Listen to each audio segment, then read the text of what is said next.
and we hit on this a little bit yesterday when you were on with John and I. Mm-hmm. There's like this dialogue that you kind of want to have with Caitlin Clark, but the vibe that I'm getting from you is you don't feel like you're allowed to have takes on her. Am I reading you correctly? Like yesterday, you were like, I think you think that I feel like you think I shamed you into rooting against her. Okay, I may have misinterpreted you, and that you can say that, and that's fine. But I've had conversations before, and these are, of course, like social media conversations. So who knows if any of it. But totally I feel like I feel like there's kind of a it's not okay to cheer against Caitlin Clark vibe in a way that there wouldn't be that. Oh, I mean, if she was a man, yeah. So you think because she's a woman that you and others get shamed into rooting against her because people are like, that's being sexist because you're rooting against Caitlin Clark. Well, I'm saying they're not. I'm not saying I'm saying they're being sexist. They're not saying I'm being. Yeah. Okay. Yeah. I mean, no, I don't know where it comes from exactly, but I feel it. Mm-hmm. Right?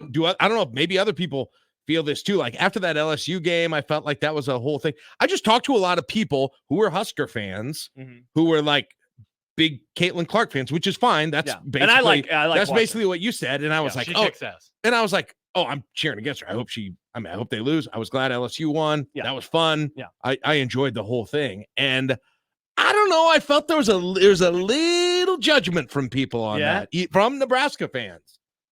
Nebraska fans. You don't feel that way at all? For the record, I don't really ever dabble in the Caitlin Clark discourse, so I cannot confirm or deny. I don't that much either. No, I know, but so I can't say like for sure because I have not ever tweeted like Caitlin Clark, you suck. Like I haven't done that. No, and should I do it as a thought experiment just to see what happens to my mentions?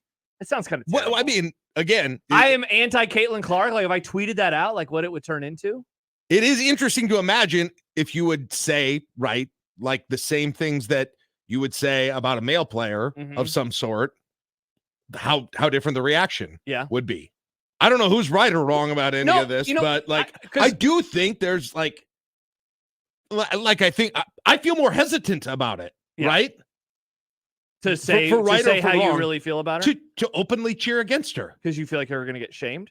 A little bit, yeah. You should let your anti. And it's got nothing to do. I mean, I'm equal opportunity. Look, I know you so well. It's the colors you wear. I was just going to say. The reason that I know that you are anti Caitlin Clark is because of the team that she plays for. I'll be honest. Do I think that there are some people out there who are rooting against her in bad faith? Like 100%. I do. What's that even look like? What's that even mean? Rooting against her because she's a woman who, does things that people haven't seen a woman do on the basketball court before. And we talked about this with John during the national championship. That was an actual thing people were saying about her. She talks trash. She reacts in a certain way. But she was acting no different than how we've seen any other college athlete act if they were a man. Oh, just that she was too taunty? Yeah. Yeah. People, I think but that's one of the, that's probably part of the package why I'm more intense. No.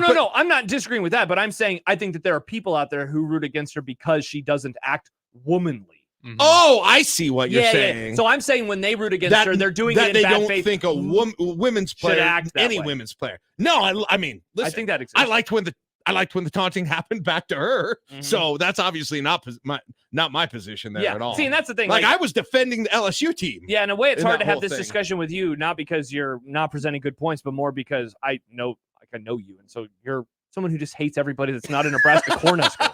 You're a normal fan. Katie writes, if you tweet that your mentions would be worse than Creighton fans after the Iowa game this year when their players kept flopping and faking injuries, that was a bloodbath. All right, so I will not. I'm going to stay away. Don't touch that. I'm going to stay away from saying. Yeah, Caitlin I Clark, would not. You annoy me. That's or a something Chernobyl like that. tweet. For the record, I like watching. I guess the question basketball. is, which way should we go with? I mean, here's a legitimate question. Okay. Women's sports have taken incredible steps in popularity. None of us are going to deny that. Oh yeah, they have a new coach. We'll talk about that in content. I just brought my daughter down to see a Supernovas game on Saturday night. My wife was there. Yeah, my wife and my daughter went to the game. And so like tomorrow too. Yeah, and so I am very like Josh, I watch a ton of volleyball. I watch a lot of women's basketball too. Yeah, I'm actually invested in these things. Like I don't know if I should and I don't need to do what other people want me to do, but I don't know how the world reacts. Like, do you want to act like it's the same way that you would to a men's sport, right? Do I should you fan the same way? Yeah, I say yes. As a men's sport. Why wouldn't you? I guess so, but I'm telling you, man, the reaction is going to be a little different. Yeah. Well, see, and speaking of the reaction being different, I'm not going to read the text that we just received from somebody, but there's always this how women look. Like I'm never like I don't understand why that is often talked about in these discussions. Someone just literally texted us, Caitlin Clark looks like this. And it's like, see, now that's where I'm like, you are engaging in this discussion in bad faith. Now, that's misogynistic. I know that you are not doing that, Jack. Right. Well, only how her uniform looks. Happer's meme guy. Anyone who is rooting for Kim Mulkey to win anything must not know about the women's game. Nobody should ever root for Kim Mulkey. Great take. Do not root for her. She sucks. I know who she is, so Travis writes, Caitlin Clark is a generational talent who's done a great job for women's sports, and I hope she loses every game That's the rest exactly of the season how I because feel. she plays for Iowa. And I'd like to add, I'm so glad that she's in the game right now. That's how you fan. I am so glad. Leagues do better with heroes and villains. Leagues are way more interested with heroes and villains. And people think different people are heroes and different people are villains. But she is great. Listen, John, I was here, like I said, I was in Omaha, and I was picking up some food for my family afterwards. Yeah. And or after the volleyball game. And I went to one of the restaurants here in town, and I was like, oh, the Maryland-Iowa women's game was on. I was like, sweet. I didn't know this was on. Yeah. Pull up a chair, get a drink. And I'm like, I'm going to watch this till my food gets ready. I was really excited about it. Nice. Like, that's good, right? That's great. It's good entertainment for it. It is an interesting question. Like, as you guys talked about when I finally figured out what you're talking about, the demand for the tickets in Lincoln. Like, what is it exactly? Well, I mean, like, I think Posty it's her. It's 100% her. I'm not denying that. I think Posty hits on something. Posty Posterson writes, I think what Jack is feeling is that media has sort of made Caitlin Clark the standard bearer of women's sports right now. Thus, cheering against her is sort of cheering.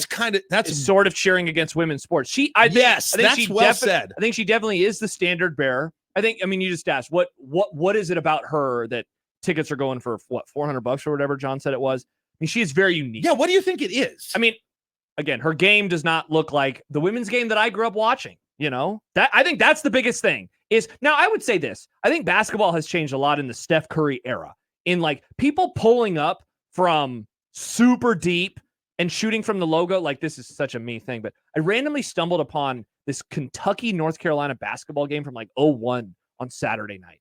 And Tayshaun Prince begins the game. Do you remember Tayshaun Prince for Kentucky? He begins the game with 5 straight 3-pointers. And the last one, he shoots it from the logo. And it's interesting watching how difficult it looked for him strength-wise to get the ball from the logo. Whereas now, shooting form, and I think that is what also makes her unique or different from, again, the game that I grew up watching is it just looks normal to watch her shoot the ball from 5 feet beyond the 3-point line. It's just like, you know, people, why was Steph so popular when he came on the scene? Because he was doing something that we had really never seen before. Yeah. I think that's what Caitlin Clark is doing for women's basketball right now. Let me state it another way, because I think that text Bigelow said essentially the same thing, that this is like Steph on a heater. But my any whatever disdain for her in an athletic event does not come from.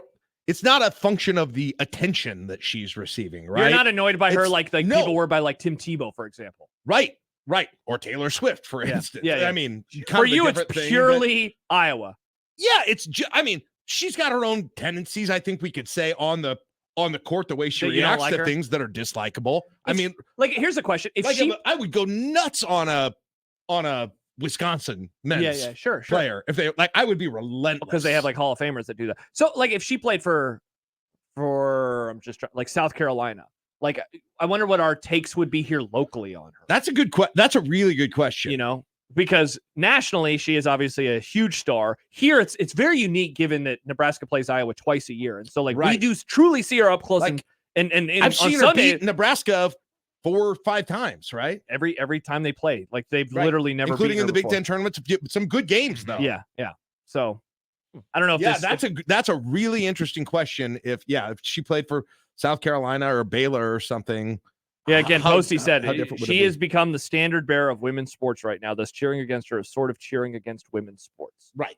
Yeah. Yeah. That's I think how some people interpret. And so I'm guessing that. that's probably why there's a lot of defense of her from people who are like, whoa, are you only saying this because she plays women's basketball? Whereas, you know, and again, since I know you, I know that that's not the case for you. But I've got can't say all that kinds of enemies in sports. Yeah. I'm glad to add some women to the fold. Do you play? Yeah, there you go. Do you play for someone that not named Nebraska? I hate you. That's what Jack Mitchell says. It's a good way to operate. It makes everything easier. It makes all your fandom really easy. It does. You know? It does. But man, the whole thing is completely fascinating. It is complete. The whole. I mean, there are tickets, and they're probably going to go down in price, but there are $2,000 tickets. To that game on StubHub. There were this morning. I mean, imagine that. That's going to easily pay for your whole season ticket package if you want to sell it. The face value on those tickets is like $15. I think. What is it? That's a nice ROI. Yeah.